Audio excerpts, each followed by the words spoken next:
Okay. All right, and we should be recording. All right. So thank you, Chris, for that introduction. As you said, I'm Nathan Souls. I'm with Zero Carbon Virginia. I've been paying a lot of attention to clean energy policy down at the General Assembly in Richmond.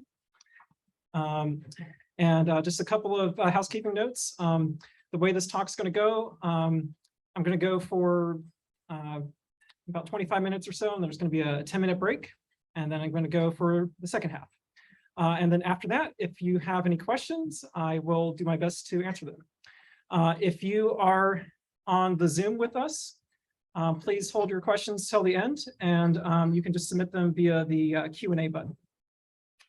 Okay, so without further ado,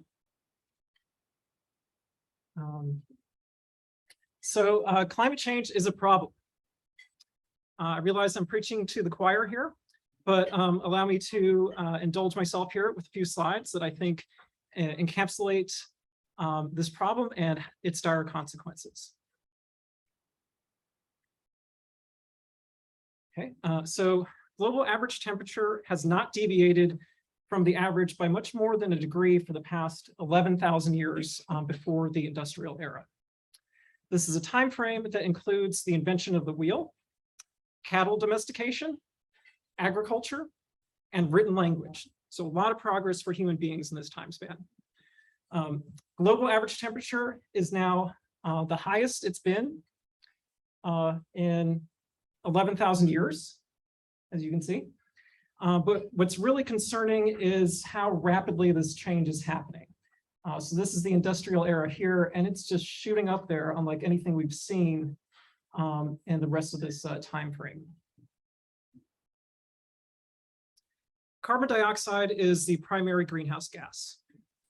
There's a direct relationship between carbon dioxide and temperature. It's like a thermostat. The higher the CO2, the higher the temperature. It stays in the atmosphere for hundreds of years. Sadly, our carbon impact will far outlive us. The temperature that we dial up, that's where it's going to be for a long time. This graph shows probabilistic future pathways based on the policy and actions that we take. We're at an inflection point. The status quo can raise global temperatures 3 to 5 degrees Celsius, while aggressive action can limit this increase to less than 2 degrees. And you can see this is where we are right now. We're currently running out of these lower temperature scenarios. So we need to take action. And so there are two different scenarios that we're primarily looking at: a 1.5 degree and a 2.5 degree and a 2 degree. And in both cases, the key takeaway is if you want to stay on track to lower emissions, you have to start sooner. So in a 1.5 degree scenario, you can see just how much steeper this curve is here. This is where we are now in 2000 because we've delayed action for so long.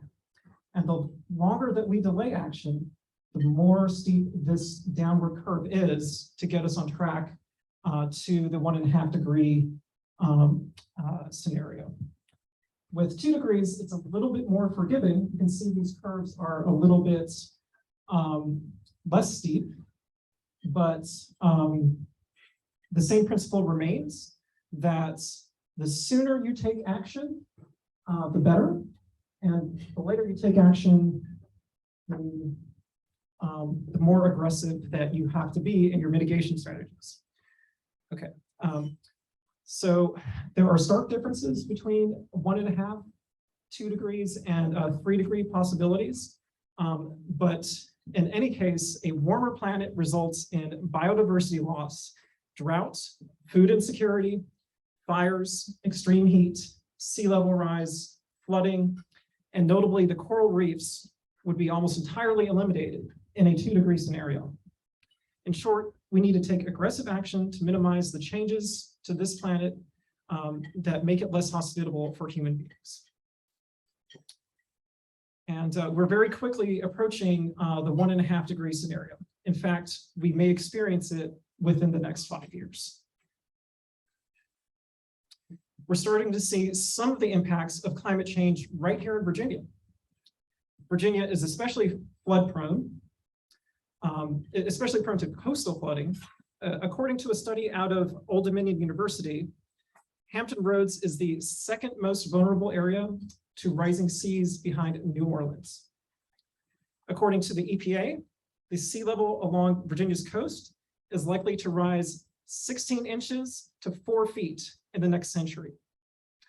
Tangier Island,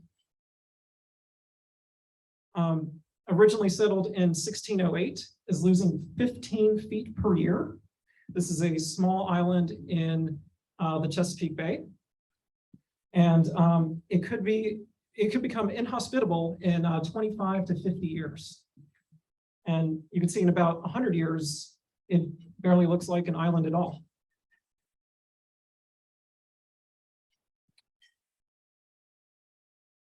An increase in extreme precipitation events means that flooding is also more likely inland, such as this flood in Buchanan County in Southwest Virginia. This is earlier this month. This flooding caused damage to over 100 homes. Remnants of Hurricane Ida caused flooding in this same region last September, so they're getting hit pretty hard. And there's a lot of roadblocks at the federal level. This summer has been very challenging at the federal level on climate and energy. So the EPA versus West Virginia, the Supreme Court ruled that the EPA does not have the ability to regulate carbon emissions unless Congress explicitly allows them to. Meanwhile, Congress has not acted on reducing emissions. The Build Back Better bill would have created tax incentives for clean energy and electric vehicles, but with Joe Manchin and 50 Republicans, there weren't enough votes for it in the Senate. Senate Dems are still working with Manchin on a separate deal, and President Biden is considering executive actions, but there's only so much you can do with that. So I thought, since we've got a lot of really smart people here in the audience, I would ask you for some help. What policies would you enact to fight climate change here in Virginia? Let's say that you were governor and you can impose any law. Remember that what we're looking to do here is get our greenhouse gas emissions to 0 by mid-century. So does anyone here have a suggestion? We should make the utilities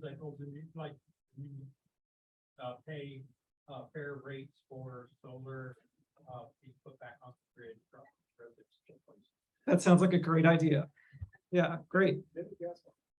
Okay, no new gas lines. So like a gas moratorium or just yeah, gas lines. Fossil fuel infrastructure moratorium. Okay, yeah. Sell gasoline engine vehicles by 2030. There you go. Prohibit the sale of gasoline vehicles by 2030. Can I get one more? Okay, all right. Oh, Amanda? More energy efficient buildings. More energy efficient buildings. I love that one. Okay, those are some excellent ideas. Energy Innovation did an assessment on Virginia and where we are in terms of our greenhouse gas emissions, and the policies that we need to take, policies and actions that we need to take to get to a 0 carbon target in line with something that keeps us with a 1.5 degrees of temperature increase scenario. And it might be a little bit hard to read back from the room there, but there's 4 main categories here. There is energy, industry, transportation, and buildings. Thank you, Amanda. And then there's a sort of an et cetera category, which includes things like sustainable agriculture and reforestation and things like that. But what I really want you to take away from this is 2 very key policies here are the carbon-free electric standard. So this is this big blue chunk here, and that is absolutely key, the backbone of any transition to zero emissions. And then this big green thing over here is electric vehicles. So an electric vehicle standard, and there's also a low emission vehicles standard as well. So those are some of the bigger policies for getting us on track to keeping the planet on a more acceptable temperature. I've heard the carbon footprint for manufacturing an electric vehicle is higher than running a gasoline vehicle. I would get to questions at the end of the talk, but I will address this one real quick. With electric vehicles, they do. There is a bigger carbon footprint to build them, to manufacture them, but over their life cycle, they are dramatically lower in emissions because just the fuel source. You're plugging in instead of burning gas, and it's about a third of the emissions life cycle. Okay, so what is going on here in Virginia? Following the 2019 election, Virginia Democrats took the trifecta. They already had control of the governor's mansion, and then they took control of the House of Delegates and the state Senate. The General Assembly sessions that would follow in 2020 and 2021 yielded great results for climate and clean energy legislation, moving Virginia from the back of the pack to a leader on energy policy. The 2020 session saw passage of the Virginia Clean Economy Act, which made Virginia the first state in the South with a 100% clean power target. Virginia joined the Regional Greenhouse Gas Initiative, which is a cap and trade compact with 10 other states. And we also passed a number of solar freedom bills, which opened up access to better rooftop options. So I'm just going to give you a very brief overview of what's in the Virginia Clean Economy Act. Just want to start off with where we are today. This is the state of electric generation in Virginia as of 2020. And as you can see, we are primarily natural gas, followed by nuclear and coal. At this stage in 2020, coal just saw a real drop off over the past decade as it became more expensive. And it's really just a big polluter. So its usage has gone down a whole lot. And you can see here that there's not a whole lot of solar. And you don't even see wind here because there's, in 2020, there's no wind power in Virginia. So as I mentioned earlier, the Clean Energy Standard is one of the most important pieces of reducing our emissions. This is the center of the Virginia Clean Economy Act. And with the Virginia Clean Economy Act, they call it a renewable portfolio standard. This applies to our two largest utilities, Dominion and Appalachian Power. After a cutout for existing nuclear, an escalating percentage of energy must come from renewables until we reach 100% in 2045 for Dominion and 2050 for Appalachian Power. And similarly, there's an efficiency standard to increase our efficiency year over year, works kind of similar to this. And that's important because Dominion has ranked 50th out of 52 of the largest utilities in efficiency. And one of the things that the VCA does is it clears the way for development of renewable energy in the form of, by declaring a lot of it in the public interest. So 16,100 megawatts of solar and onshore wind, 5,200 megawatts of offshore wind, 2,700 megawatts and 400 megawatts of storage of APCO and Dominion, respectively.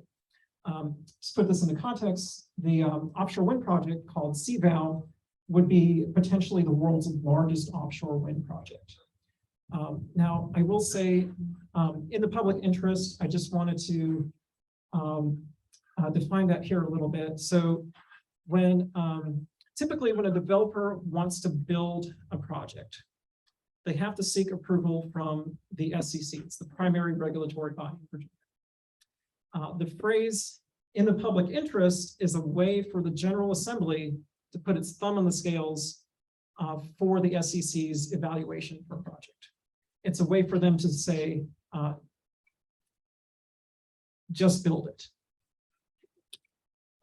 It circumvents the more deliberative process of carrying out studies and gathering data to determine what the best course of action is in terms of cost and efficiency. So essentially, we're saying that climate change is an emergency. So it's in the public interest to build renewable energy projects. And this is a very controversial idea, and you'll see later on how that plays out. And a few more things on the Virginia Clean Economy Act. We joined Reggie, and I'll talk about more about that later. Solar freedom. So with solar freedom, that upped the regional net metering cap. I know you mentioned solar. The net metering cap went up from 1% to 6% of net load for that region. So as more and more people are adding solar, that means more and more people are going to be able to benefit from net metering. Power purchase program pilot was expanded. This is really more for big projects like solar on schools and things like that.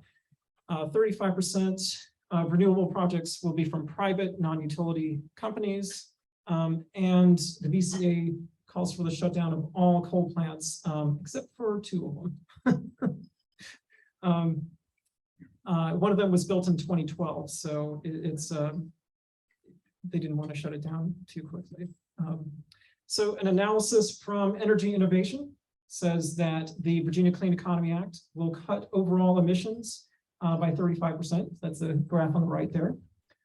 In the energy sector, it's going to eliminate all emissions by 2050. So the Virginia Clean Economy Act is the centerpiece to Virginia's carbon reduction strategy. And as you can see, it takes a big chunk of it out there, but there's still plenty more to be done. As we were discussing earlier, a whole wide range of policies that you still need to do in addition to things like clean energy. So, Energy Innovation's assessment, Virginia is among the vanguard of US states enacting ambitious policy to transition from fossil fuels to a clean energy-based economy, but careful planning is critical for a rapid and equitable transition. While this policy pathway is challenging, it is realistic and based upon policies that have been successfully implemented in other states and nations across the world. The economic benefits of the low carbon transition are enormous, and continuing the momentum begun by the VCEA can position Virginia among the country's clean energy leaders, ready to capture the significant benefits of a low carbon future. So that was 2020. That's a big year, a lot of progress. So then 2021, the General Assembly wanted to focus on the transportation industry, which is the largest industry in terms of greenhouse gas emissions. So in the 2021 session, the General Assembly passed the California Clean Car Standard. This creates binding targets for EV sales as a proportion of all sales by manufacturers in the state. It also requires auto manufacturers to increase the average fuel efficiency of the cars they sell in Virginia over time. And it's worth pointing out a lot of EV manufacturers, because there's a very limited supply in electric vehicles, they are only selling to the states that participate in this. So if you were looking for an electric vehicle prior to passage of this bill, it was probably a lot harder for you to buy one. There were a lot of people that were looking for electric vehicles that would go to Maryland because they were participating in Clean Car Standards. But now Virginia is part of it, so it's going to be easier for you to get. And with EVs, availability and cost are sort of the two biggest obstacles for people purchasing them. So Delegate Reed's EV rebate bill sought to address the cost portion. And it's seen as a companion to clean car standards. This bill passed, it would take $2,500 off the purchase of a new or used EV, with an additional $2,000 off for those who meet income requirements. However, funding was not secured for this rebate program, so it hasn't gone into effect. Okay, so that's a recap of 2020 and 2021. So I just wanted to take a little break here. If you guys want to place an order, get a drink, stretch your legs, chat for a little bit, and then we'll come back in 10 minutes. Okay, so I talked about the 2020 and 2021 sessions and the great progress that we made with the Virginia Clean Economy Act and Reggie and clean car standards. And then in fall of 2021, Glenn Youngkin won election for governor. During his campaign, he said he wouldn't have voted for the Virginia Clean Economy Act and would take Virginia out of Reggie. Republicans also took control of the House of Delegates, but the state Senate remained in Democratic control.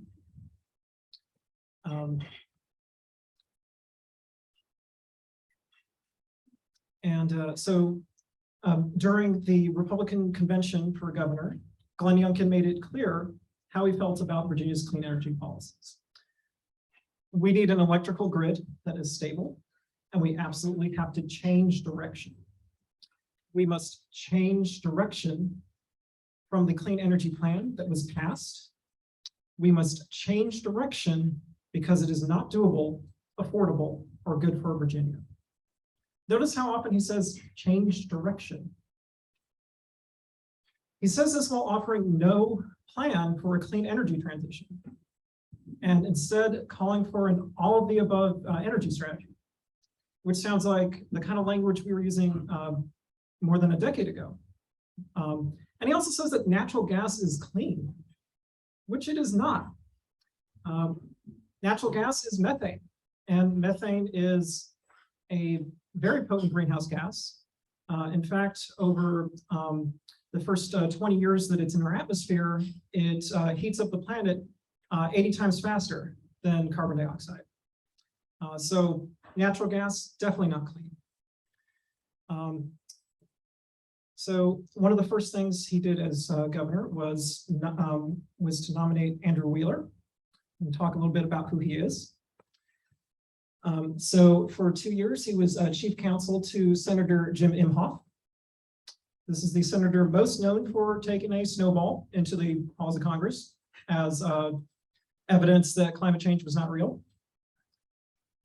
And then he served for 8 years as a coal lobbyist, where he lobbied against climate regulations for power plants and in favor of coal subsidies. And then he went to the EPA under the Trump administration.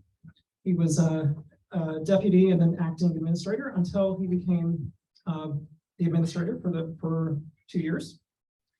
And this is his record.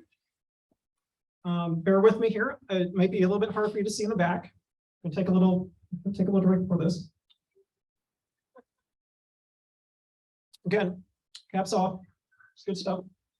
Okay.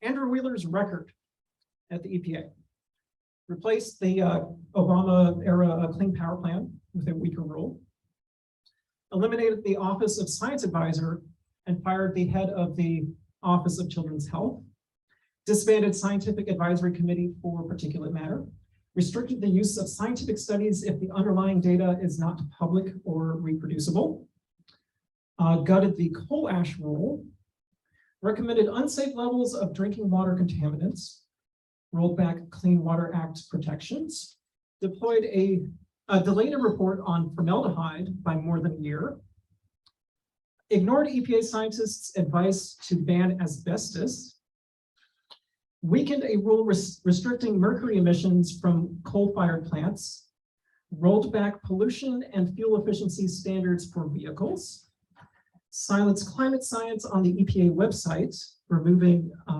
references of human-caused climate change. Very relevant to us here in Virginia, he sought to gut support for the Chesapeake Bay cleanup program. And finally, he supported Trump's decision to withdraw from the Paris Climate Agreement. And if that wasn't enough, 150 of his former employees at the EPA wrote a letter to the Virginia Senate saying, don't appoint him. Their letter said, as EPA administrator, Mr. Wheeler pursued an extremist approach, methodically weakening the EPA's ability to protect public health and the environment, instead favoring polluters. Mr. Wheeler also sidelined science at the agency, ignoring both agency and outside experts. He rolled back rules to gut greenhouse gas emissions and protect the climate, and took steps to hamstring EPA and slow efforts to set the agency back on course after he left office. There should be little doubt that he will bring his extremist approach and polluter favoritism to Virginia. His playbook will be the same, putting at greater risk the health and welfare of the citizens of the Commonwealth and the environment in which they reside. Further, Mr. Wheeler would significantly undermine the progress that Virginia's legislature has recently made to advance clean energy and address climate change. So I think it's pretty clear he would not make a good Secretary of Natural and Historic Resources. Nevertheless, this is precisely what Glenn Youngkin sought to achieve. So he nominated him to this position. The Secretary of Natural and Historic Resources oversees the Department of Environmental Quality, the Department of Conservation and Recreation, and the Department of Wildlife Resources. There was a party line vote to remove Wheeler from the list of cabinet appointments.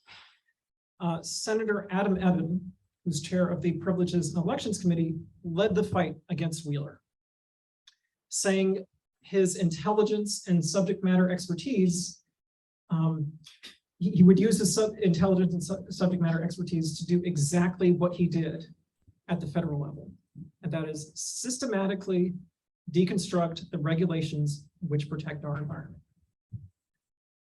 And for his efforts, poor Adam Evan, the governor took retaliation against him. Youngkin vetoed 9 out of 10 of Senator Adam Evans' bills. And that's who's pictured on the right there. Many of his bills passed with wide support to get to the governor's desk. And there were House equivalents of 6 of his bills, and those passed. So it was just a personal grudge against him in retaliation. The House of Delegates, in Republican control, rejected a number of appointments from Governor Northam, including SEC Judge Angela Navarro. And finally, after the Senate blocked Andrew Wheeler's nomination, Glenn Youngkin went ahead and created a new position just for him as head of the Office of Regulatory Management, where he is tasked with reducing emissions, I wish it was emissions, but it's not, reducing regulations by 25%. So really, really wanted this coal lobbyist in his administration. Membership in the Regional Greenhouse Gas Initiative. I told you I'd come back to this. Okay, so what is Reggie? Reggie is a cap and invest program with 10 other states. It is a market-based solution based on George H.W. Bush's acid rain control program. A regional cap is established, and each state gets allowances in proportion of its share of the cap. Allowances must be purchased for every ton of CO2 emissions from power producers with a capacity of 25 megawatts or more. And the allowances are then auctioned, and the proceeds go back to the states that participate. And you may wonder, where is all this lovely money flowing to? What do we do with it?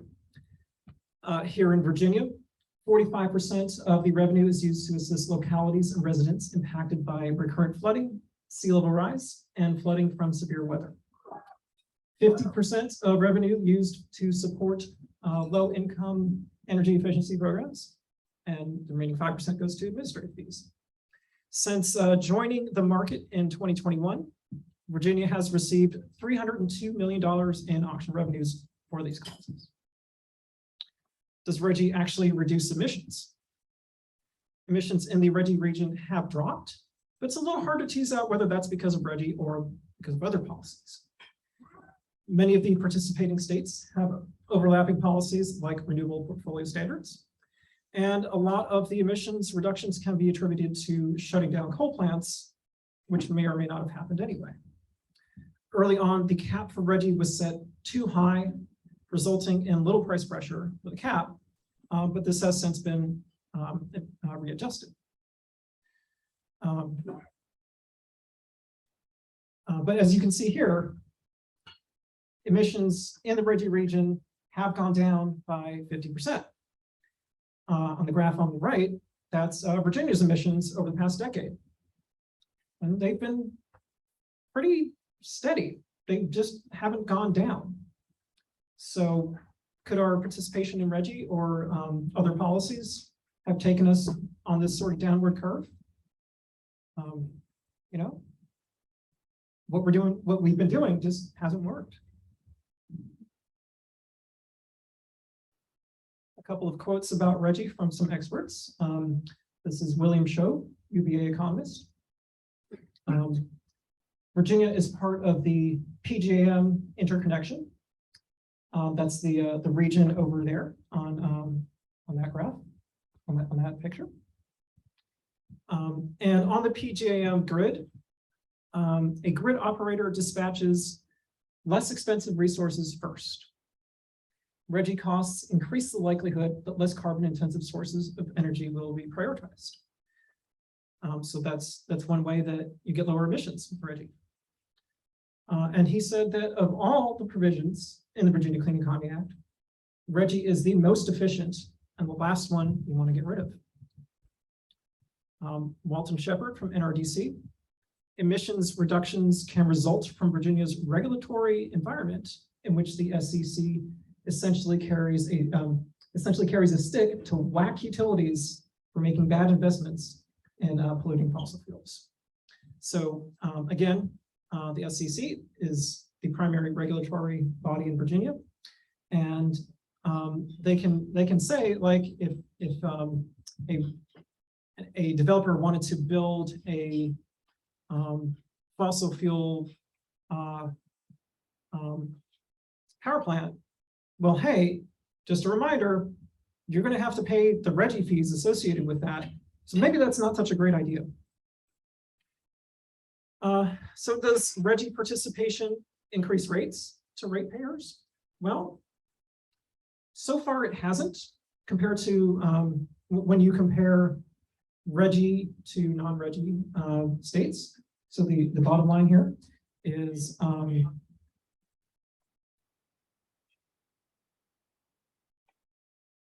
the bottom line here is Reggie states. The top line is non-Reggie states. So it went down 5.7% in Reggie states and up 8.6%. And so this came from a statement from Dominion Energy to the SEC requesting permission to increase rates by as much as $24.12 per month. Comparing the July 2012 through March 2020 period with the similar period of July 2020 to March 2021, natural gas and coal commodities experienced price increases of approximately 100% and 92% respectively. Dominion Energy is taking significant action to reduce customers' exposure to future fuel cost fluctuations, the ongoing diversification of its electric generation fleet, specifically the addition of solar and offshore wind resources, including the coastal Virginia offshore wind project, which have no associated fuel costs, will mitigate the risk of commodity price upheavals. So what they're doing here is they are reacting to this massive increase in fuel costs for coal and gas. A lot of this is because of the war in Ukraine.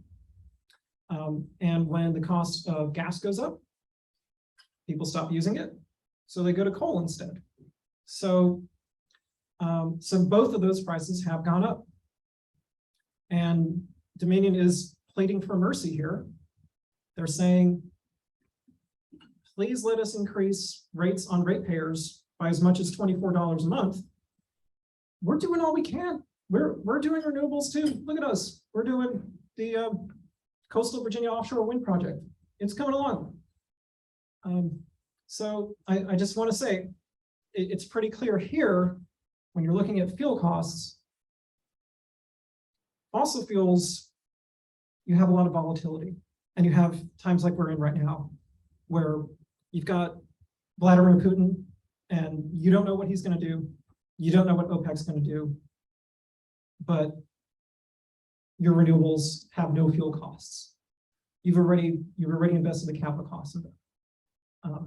So that's one major advantage that renewables have.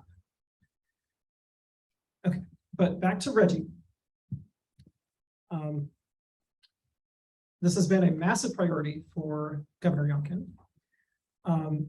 Even though Reggie is a market-based solution based on a Republican president's initiative, Governor Glenn Youngkin has made it his one of his top priorities. He signed an executive order on day one. His reasoning was that it raises the cost to ratepayers. By participating in Reggie, a utility can use what's called a rider to pass on those costs to consumers. So the Reggie rider for Dominion is $2.39 a month. That's not too far off from what I've got in my own bill. And as you saw, with fossil fuels, it's already going to be a lot higher. When you're factoring in fuel costs, we're looking at about 10 times as much. His argument was that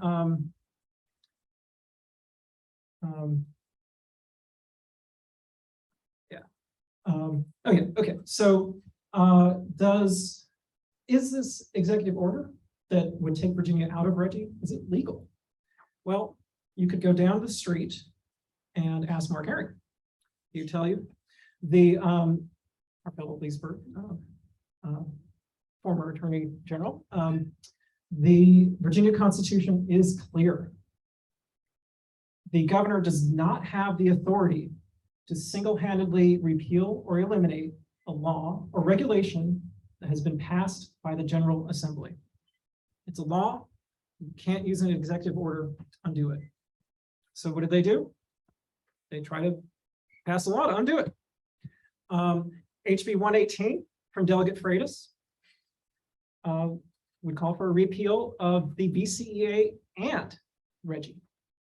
This passed in the House of Delegates on a party line vote, 52-48. 52 Republicans, 48 Democrats, but it was defeated in the Senate. So they tried another bill that was just Reggie, not touching the VCEA, and it went down the same way. So this is HB 1301. Delegate Kilgore, and SB 532, Senator Stewart. So again, it went down the same way. 52 Republicans voted to pass it, 48 Democrats voted against it, so it passed the House, but it was defeated in the Senate. So this is where Reggie stands right now. The State Air Pollution Control Board is considering Youngkin's emergency regulation. So the governor put in the executive order. It's sitting with the Air Pollution Control Board, And if they do decide to pursue taking Virginia out of Reggie, they're probably going to face some legal questions, some legal pushback. Okay, so further attempts at rollbacks from the Republicans. Delegate Ware, HB 73, would remove the in the public interest designation from the VCEA for solar, offshore wind, energy storage, and low income efficiency programs. So in the public interest, as you may remember, this is a way of fast tracking this development. And his argument is he didn't like that it was doing that. He wanted the deliberative process to make sure that the SCC is really considering whether these projects are prudent. And with the VCA, it was just saying, we're way behind in renewable energy development. This stuff is in the public interest. It's how we're fighting the climate emergency. So we got to build this stuff. Delegate Ware also had a bill, HB 74, that would exempt energy-intensive trade-exposed industries from VCA. This is protecting certain industries, probably in his district, that are energy intensive and are more impacted by by emissions regulations. So this passed in the House, 53 to 47. They got one Democrat, but it was defeated in the Senate. HB 1267, Doug Wilt. SB 695, Senator Stewart. Eliminate clean car standards. So again, if we're not in the clean car standards, it becomes a lot harder to buy an electric vehicle. So they just don't want you to buy an electric vehicle. This passed in the House of Delegates. Once again, party line vote. Republicans 52, Democrats 48, but was defeated in the Senate. So just to put a bow on it here, every Republican in the House of Delegates voted to repeal the Virginia Clean Economy Act, take Virginia out of Reggie, and repeal the clean car standards. The only reason that this rollback didn't happen is because Democrats control the Senate. Simple as that. Okay, I'm going to go through a few more bills here. These are some of the good bills that were defeated. One of my favorites, SB 160 from Senator Hashmi. This would change the definition of energy efficiency programs to include electrification. Because when you electrify something, you're using more electricity. So that doesn't really count for efficiency in the current definition. But if your goal is to reduce emissions, you should encourage electrification. But unfortunately, this didn't pass. It's continued to the next session. We'll keep an eye on that one. HB 471, Delegate Subramaniam, and SB 290, Senator Favola. This would make new public buildings solar ready, because a lot of new public buildings were built without with roofs that weren't strong enough to support solar. So this bill would have made it so they would at least have to be built to be able to support solar. Doesn't mandate building solar in every building, just making sure these buildings could potentially do that. This passed in the Senate, but was defeated in the House on party line vote. Senator Boysko, SB 452. This would allow local governments like Loudoun, to adopt stricter building standards. This was defeated in the Senate, actually. So this was one of the rare Democratic priorities that was defeated in the Senate. SB 347, Senator Bell. This bill would require the SEC to establish for Dominion an annual efficiency targets for customers who are low income, elderly, disabled, or veterans. This passed in the Senate unanimously. Everyone, Democrat, Republican, voted for it. And in the House, it passed 74 to 24. A lot of great support. But when it got to Youngkin's desk, he vetoed it. Some of the budget proposals defeated. So Virginia had an immense surplus, $1.9 billion. This was a great opportunity to do some good things with this money, some forward-looking things. So as I mentioned, Delegate Reed had this EV rebate program. It's a wonderful program, but it was not funded. And in this budget year, it was rejected. $40 million a year for the EV rebate program, rejected. $10 million a year for Virginia rural EV charging network. That was also rejected. $15 million for a grant program to expand EV infrastructure in rural and underserved localities, rejected.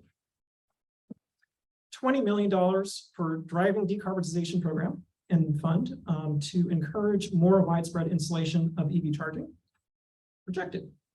So a lot of great EV initiatives, from the rebate to a number of different bills for EV infrastructure, did not pass. 5.5 million for air quality monitoring, also rejected. Sorry, Chris. Okay. We've had divided government.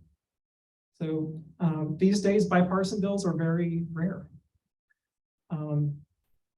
And they're not always good when they do pass. So these are some bipartisan bills, for better or worse. Okay. SB 657, Senator Stewart. This would shift the permitting power from the State Air Pollution Control Board and the State Water Control Board to the Department of Environmental Quality. DEQ is part of the administration, so they would have a little more control over who permits projects like power plants, et cetera. This bill was amended before passing the Senate. The amendment was to make it so that the public would still be able to provide input as part of this process. So yes, the citizen control boards are not going to have the final say. They're not going to have the permitting authority, but the public will be able to give their input. And that's why it passed in the Senate. And then of course it passed in the House, but this is a rare case where a Republican actually joined with the Democrats to vote against it. Still wasn't enough, passed 51-47. Signed into law, Governor Youngkin. HB 450, Delegate Bennett Parker. This prohibits a person from parking an EV in a non-EV in an EV parking space. I think this is a great idea. So if you want to charge your electric vehicle and someone has parked their internal combustion engine car there, well, now they're going to have to face a fee for it. This passed in the House, was very popular, 72-24. Also passed in the Senate, 28-12. But then Governor Youngkin amended it. He changed the fee, was $50 to change it down to $25. And now the EVs actually have to be charging. So if you charge your Tesla in an EV spot, you better keep looking at your app. And so you're aware when it stops charging, you're going to have to run out and repark it somewhere.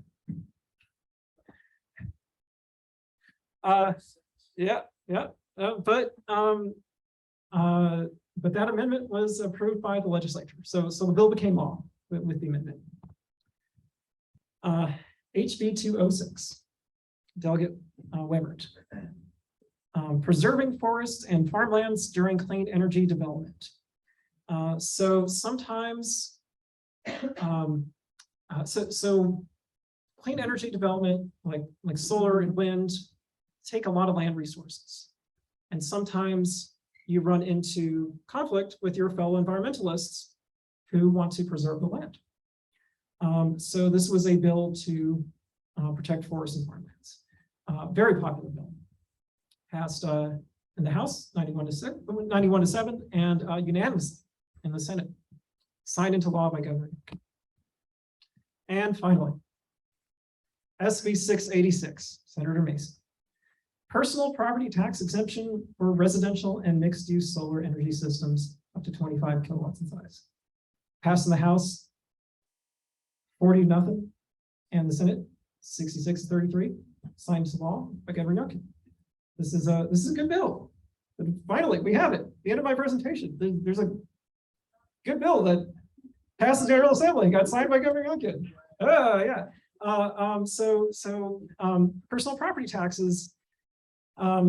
If you build solar on your property, that solar is not going to be subject to personal property tax.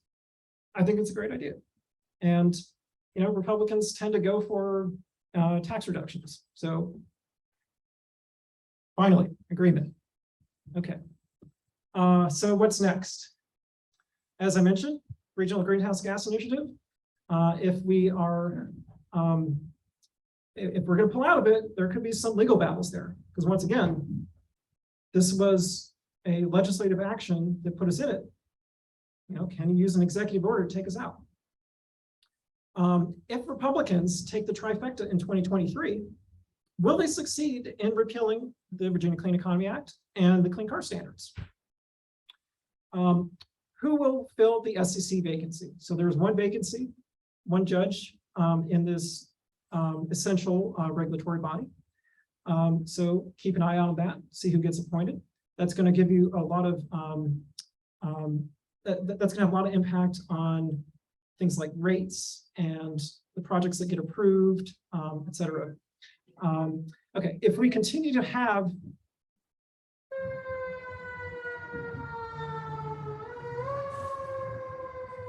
all right, if we continue to have divided government, how do we move forward? Ratepayer protections, that's something that both parties agree with. So in divided government, that might be a place where we can work together. Break up dominion, more competition, less monopoly. There's some support for reforming the monopoly system that we have here with our utilities in Virginia. It's kind of a weird place politically, because there is support on both sides and there's opposition on both sides. So that's an interesting place to watch. Campaign finance reform. I know this is Patty's favorite topic. This could be a place where we could see some bipartisan progress. Dominion, right? I can only dream, right?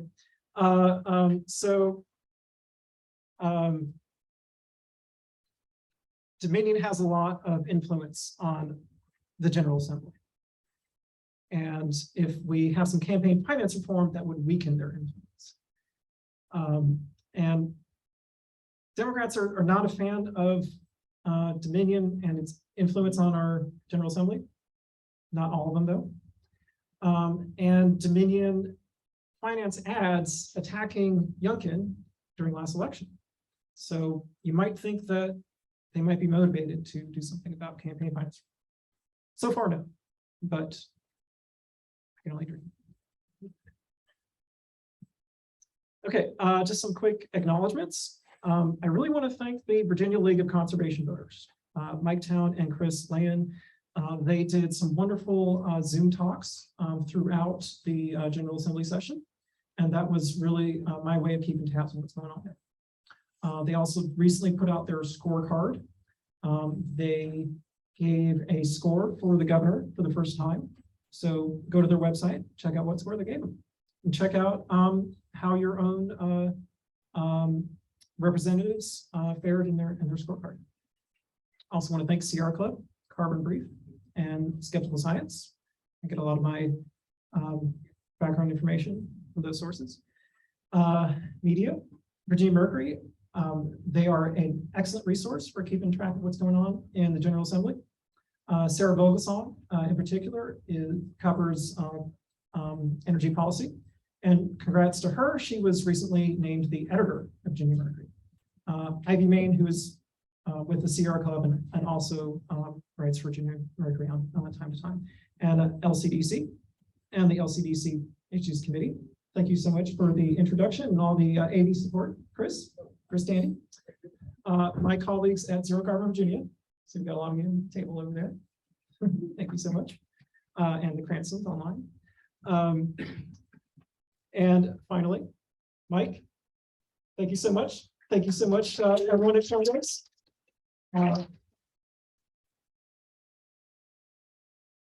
This is a wonderful venue, and I just want to thank everyone for coming and having a good time here.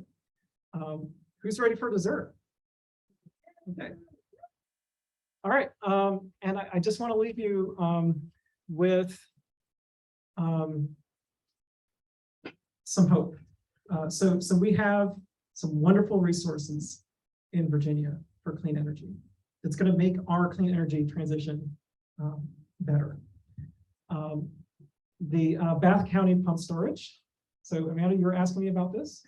As you might have noticed in my graph about energy production in Virginia, Bath County pump storage was going in a downward direction because it's negative energy consumption. So the Bath County pump storage, this is the world's largest battery. So what happens is you have two reservoirs. You have when you have an excess of electricity, you pump water up into the top reservoir, and then when you need electricity, water can flow down into the reservoir below, and it spins a turbine, and it generates electricity. So that's how you end up with negative energy consumption. So it's a wonderful resource. We're going to need a lot of storage as we add more wind and solar to our grid. Speaking of which, CVOW, the offshore wind project, this is something that's currently going through the approval process. If it is completed, it will be one of the world's largest offshore wind projects. Utility scale solar, we're starting to see more and more of this. The Spotsylvania project is a massive one, it's 500 megawatts. Utility scale is the lowest cost source of energy in terms of renewables, very competitive with things like natural gas. We have two nuclear plants, one in North Anna and one in Surrey, and combined they produce 30% of our electricity, and that's with zero greenhouse gas emissions. And finally, as mentioned before, the PJM grid. This is a wide grid that Virginia has access to. This really helps us out with ensuring stability. So especially as we add more renewables, if you have renewables over a larger area, then you know, like if the sun isn't shining here, maybe it's shining in Pennsylvania, so you can get your electricity that way. Okay, so that's it.